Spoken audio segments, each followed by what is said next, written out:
Hey guys, I'm Songbird Ultralight. Today I'm going to talk to you about the sleeping pad I used for the last 600 miles of the Appalachian Trail.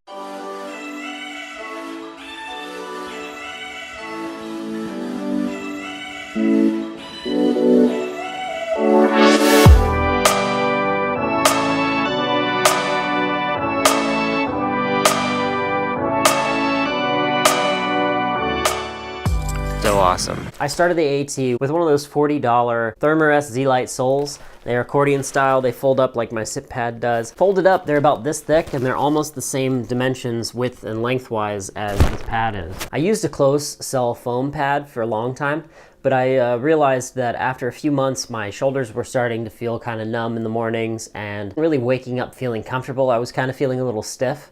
I am a side sleeper, so putting that pressure on the pad all night, I really felt the need to switch sides. I was in a car wreck a few years ago that messed up my left shoulder, and my right shoulder's a little messed up from some bad rugby tackles. So I might be like the worst case side sleeper when it comes to foam pads. But after many months of using a foam pad, I ponied up, got an inflatable, and it has been amazing. This is actually my second Neo Air X-lite. My first Neo Air was the small size. I made another video about why I chose this sleeping pad for my final 600 miles. And in that video, I talked about why I like the inflatable versus the closed cell and some of the pros and cons of both. So if you want to watch that video, I'm going to link it with a card here, and I'm going to put a link in the description down below. Now, as you can see, the Therm X folded up like this isn't really very thick or very wide. This is about as much as I could fold it up and as much thickness as I could get out of it before it wouldn't give me full coverage as a back panel inside of my little frameless pack that I've showed you guys before. It did do a good job of adding a little bit of rigidity to the back panel of my pack. It gave my pack load a little bit of structure. Normally what I'd do is I'd put my sleeping quilt down here,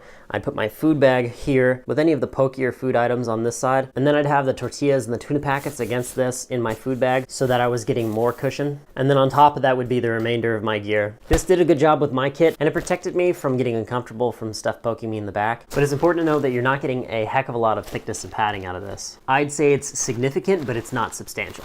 All right, so the first feature of the pad I want to talk about is this valve right here. It's the normal standard Therm valve. You unscrew it, you blow in, you can kind of push it forward to seal it as you screw it in and it won't leak. I had no problems with this valve leaking. One of the biggest points of failure with these pads that I've heard of, not seen personally on my own pads, but I've seen it for other people, a lot of pads in general are going to leak right here around the valve. For that reason, I found it very important to be delicate when you handle this valve. Make sure that it isn't getting snagged on stuff in your pack when you're shoving things in or ripping things out of your bag during the day. Making sure that it's not shoved up against a wall when you're sleeping on your pad in a shelter and stuff like that is gonna make sure that this valve lasts as long as possible. One thing that I was a little bit disappointed with the pad was that within about 3 weeks, I started getting little pinhole leaks. If you can see that patch there. It's a clear patch, it's a square. And here's the other side where I had a second pinhole leak. I talked about it in the episode of the vlog of the hike where I was in Port Clinton, and I actually went into the microtel there because my feet were all beat up. I ended up getting sick and my pad had been leaking and I needed to do some gear repairs. I got the pad wet while it was fully inflated.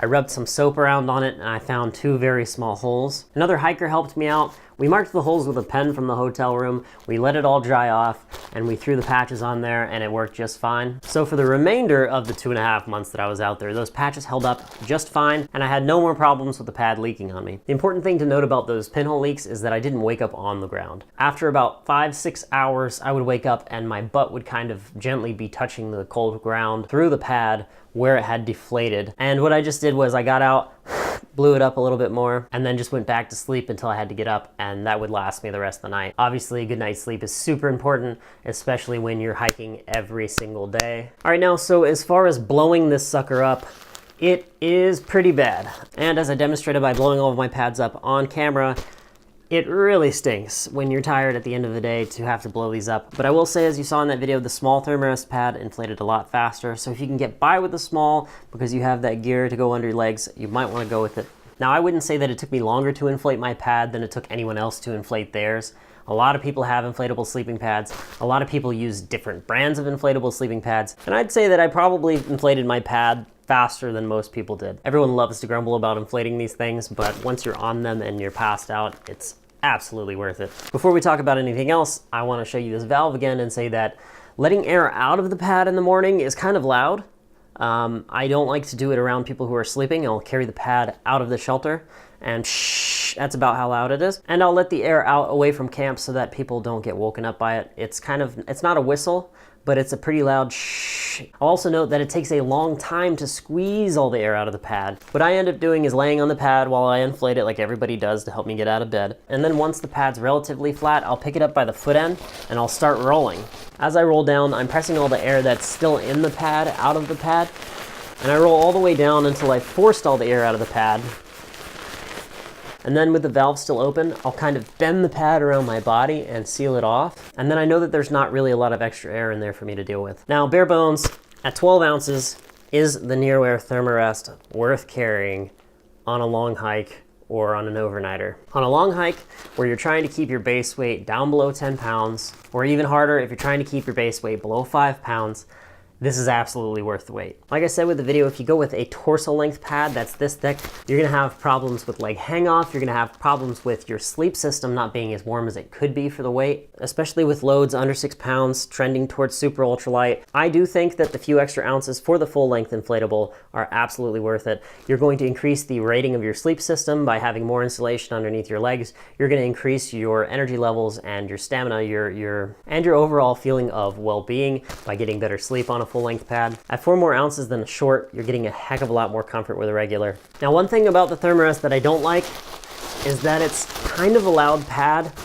With anything plastic and inflatable, it's gonna make some noise. But like a lot of other pads, you have to inflate this pad so that it's not floppy. If you don't inflate this pad enough, you're gonna roll around on it. But if you do inflate it enough, then you run into problems where every time you move around on the pad, the sound is just amplified inside that thick hollow core of the sleeping pad. When these are brand new, it can be really loud and a lot of people might get annoyed with the amount of sound that they're putting out. But I will say that the new Thermarest X-lites seem a lot quieter than the old ones. I don't know what they did to fix it, but it's significantly better. Now, I am a warm sleeper, but these inflatable sleeping pads are very well insulated. I used my small X-lite in winter conditions and was perfectly fine with it with a 30-degree sleeping bag and a 50-degree quilt insert. It gave me plenty of insulation from below, but like I said, I am a very warm sleeper.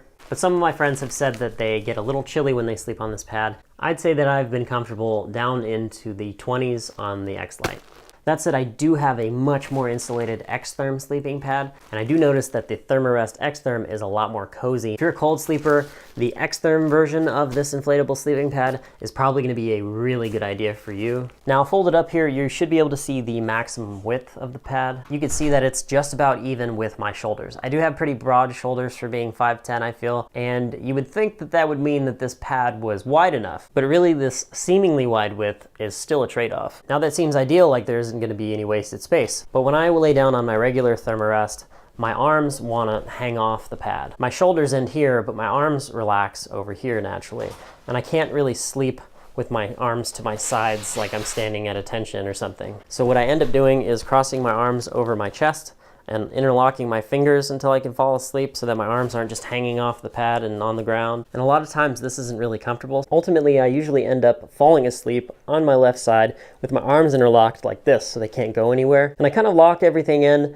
and make sure that nothing's dangling off the pad, and I can kind of curl up and get a good night's sleep that way. So this pad is wide enough for your shoulders, but you're not going to be able to lay on your back and let your arms hang down and relax. You're going to have to keep your arms crossed up, or you're gonna have to be on your side. That drop off from that thick, comfortable pad is pretty significant. Now, as a side sleeper, I find the width of the pad perfect. I don't curl up in a ball, but I curl up about halfway, and this width is perfect for me to sleep on my side. But as far as hanging out on the pad in camp, it's not wide enough for your arms to hang down on, and it's not really comfortable to just lay in camp on it.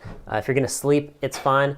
But if you plan on just relaxing in the morning and stuff, you want to like lay there at night and read a book or something, I found it to be almost uncomfortable in terms of like enough space to hang out on. So before I move on, I want to say that this is going to be your best super ultralight full length pad option. But going forward, I think I'm going to leave this one for my smaller of stature fiance, and I'm going to move to a bigger pad because at 5'10", this full length is still not super comfortable in terms of the width. Now that I'm not hiking for months at a time anymore, I'm not going on these super long trips, I think I'm gonna start carrying the large pad instead of a regular size pad. Like I said, I'm like 5'10", 5'11", and against my shoulders, it looks like I'm wasting a lot of space here, right? It looks like that's a little bit wider than it needs to be.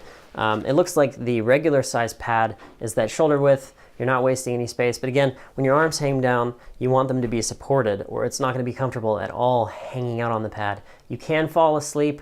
It is good for sleeping, but there's a lot of time you'll spend on your sleeping pad, especially when the days are short and you're waiting for daylight to come so that you don't have to hike with your headlamp or anything like that. You're gonna be spending a significant amount of time on your pad. And now after many months of using regular width pads, I think I'm gonna go for the large or the extra wide just for that added comfort. I do think still that a tapered mummy style shape design, like the coffin cut, is really important. I don't think that it's necessary to have that big square foot end. I think that's a lot of extra weight for what you're getting. Versus the regular X-lite, the large X-therm is gonna come in at 1 pound, 4 ounces.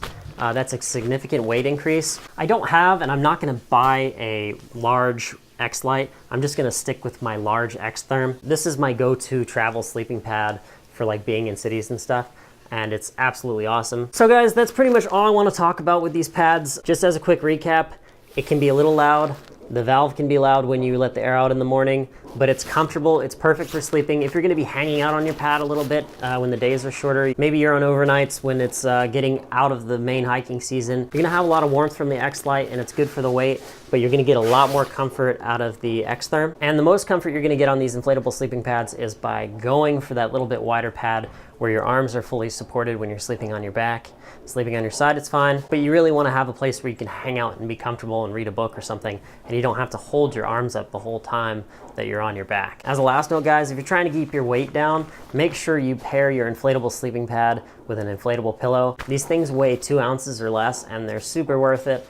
If you end up carrying a bunch of extra clothes to use as a pillow or extra jackets to use as a pillow, it's gonna be really heavy. An inflatable pillow is absolutely the way to go. Thank you guys for watching. I hope you learned something, or maybe it's gonna help encourage you to get a warmer pad or a little bit wider pad. In any event, again, my name is Songbird Ultralight. Be sure to check out some of my other videos, and we'll see you in the next video as always.